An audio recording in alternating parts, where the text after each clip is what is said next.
Hi there, this is game number 2 with Playing on a Budget. We are on the play this time. Yes, I would like to play first. And let's see here. Not the best of hand.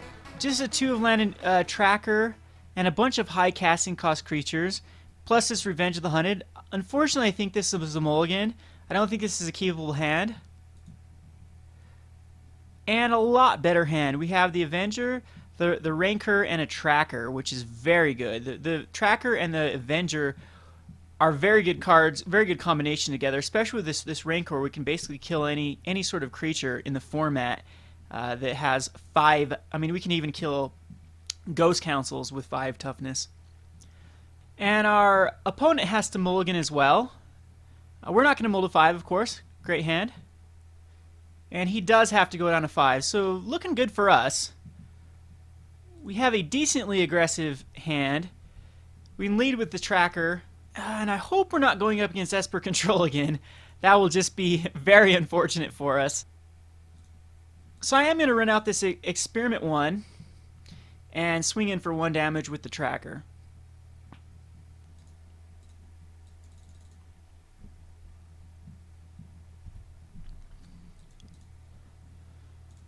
Alright, so let's see what we're up against.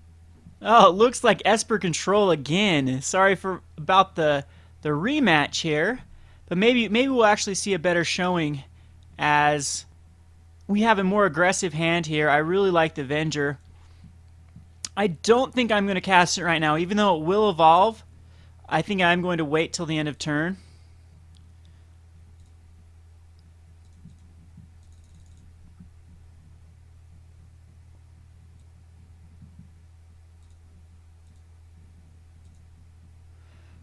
And I do feel like the Experiment 1 is the weaker of the cards. I do want to keep the Tracker alive just in case he is playing that Restoration Angel again.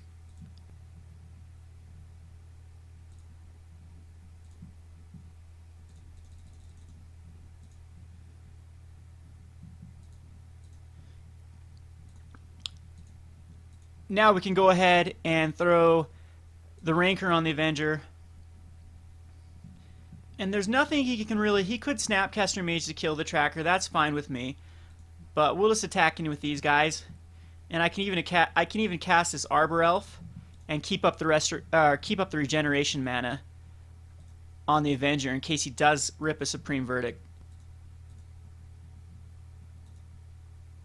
Now that's a good one as well. I'll post combat. I will play the Predator Ooze. But for now, I'm not going to attack with the Arbor Elf because, again, I want to keep up that regeneration mana. So he's going to be able to block my Tracker here, but he's going to take 5.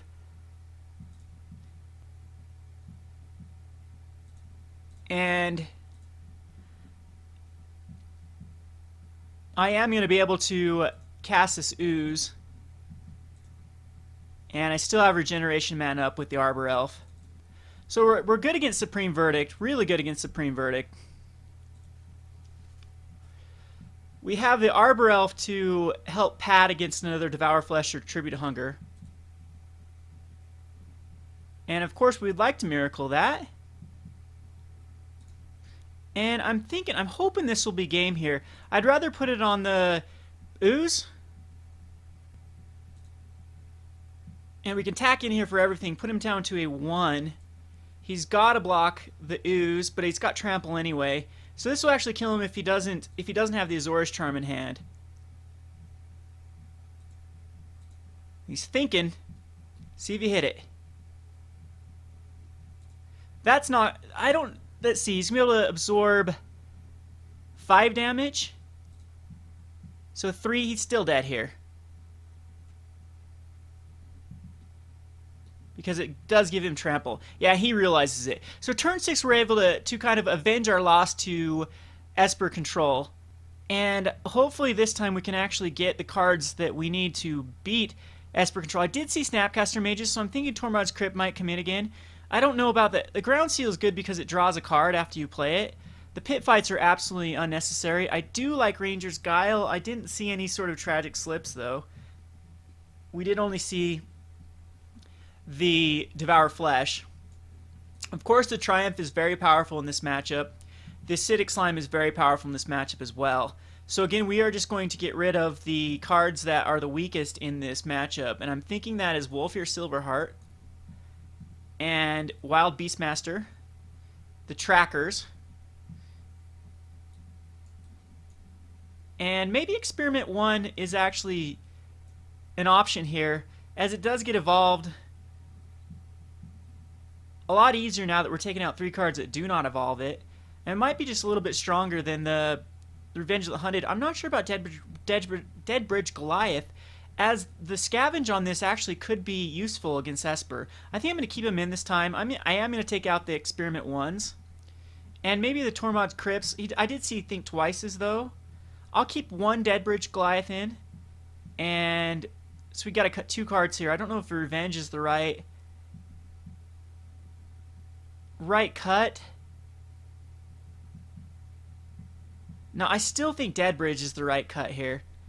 And I think I am going to just go down to 1 ground seal. I don't want to get flooded with too many of them. If we draw it, we draw it. So we got Vorapedes, which are great. Yeva, which is great. Avengers are great. Oozes are great. Geists are great. Rancors are great. Arbor Elf's great. And Guile. So I think this is the best we can do against this deck. I do believe this is a keepable hand. We do need to draw into 1 more forest, but I love Ghost Quarter in this matchup. I'm not going to mull this. Again, a sketchy hand to keep, but we are on the draw, so we could draw into a land here, and we do. So now this is a great hand. So get a little bit lucky, but we've got the mana for the Avenger. We're able to slap a Rancor on him, and hopefully pad it with another creature to prevent it from being sacked.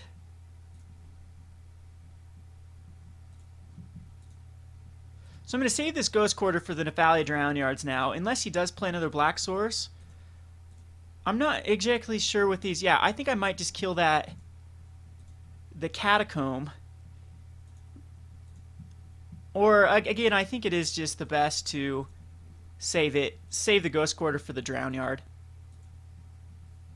So I'm in pretty good shape here. Blind Obedience is absolutely nothing when I'm flashing stuff in at the end of turn. See if it gets dissipated. Yeah.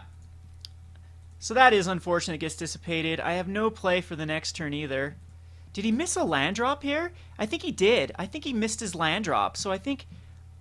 Well, we want to cast Vorapede though. I don't think I kill my own land to kill his Drowned Catacomb. He does look like he is playing basic lands, and yeah. So I just want to stick a Vorapede next turn. And that way we have double Rancor and a Ranger's Guile to protect him. And he misses his land drop again, so this is going a lot better for us than the last matchup. No, don't want to Miracle that, but we do want to cast this Vorapede. And hopefully it does not get dissipated, which is awesome. This guy is going to be a pain in the butt for him to deal with, unless he does have double removal. I also have to worry about a Zorius Charm. But we have Ranger's Guile for that, actually, so not bad. So I'm going to play this Strangleroot Geist. And I'm going to throw a Rancor on the Vorapede.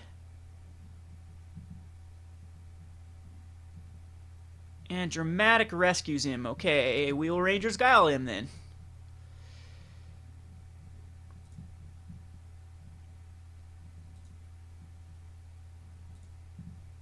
So Ranger's Guile gives him Hexproof, so yes, we can cast another Rancor on him.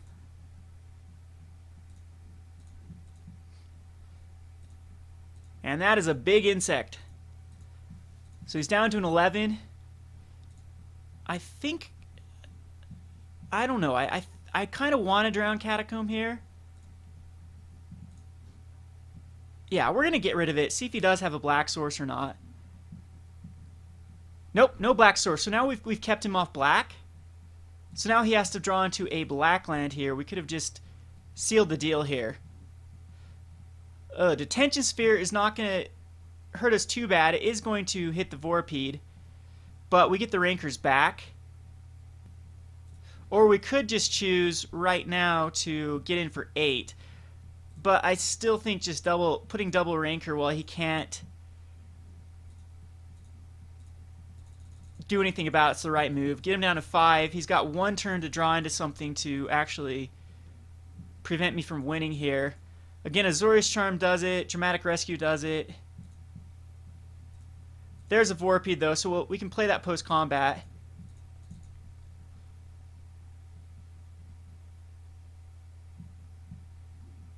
And we win on turn 8, so that's a lot better showing. He did get a little bit mana screwed, mulled to 5, and couldn't get his 5th land here. But I like to see that in these Esper matchups that Ghost Quarter has been amazing in both of these matchups. And yeah, just very, very, very good card altogether. Really liking it for the UWR matchups and this Esper matchup, as a lot of times they just have a few basic lands, and in this deck they just chose for plains and islands. Same with the other guy. So you can lock him out of that black, and that can be devastating to them. This guy's deck I don't think is tuned as well as our first round matchup. Cards like Dramatic Rescue and Blind Obedience are a lot worse against us than the amount of like Tragic Slips, Devour Fleshes, and Tribute to Hungers the other dude was running. Detention Sphere does seem very problematic for us. Naturalize is always definitely a card we could put in our sideboard as well, but we do have the Acidic Slimes, so I do feel good about being able to handle Detention Spheres with that. Anyway, liking this deck a lot. Very fun budget deck. It's been putting up pretty good results. We'll go on to round number 3 next. This is Kevin from GatheringMagic.com. Thanks for watching.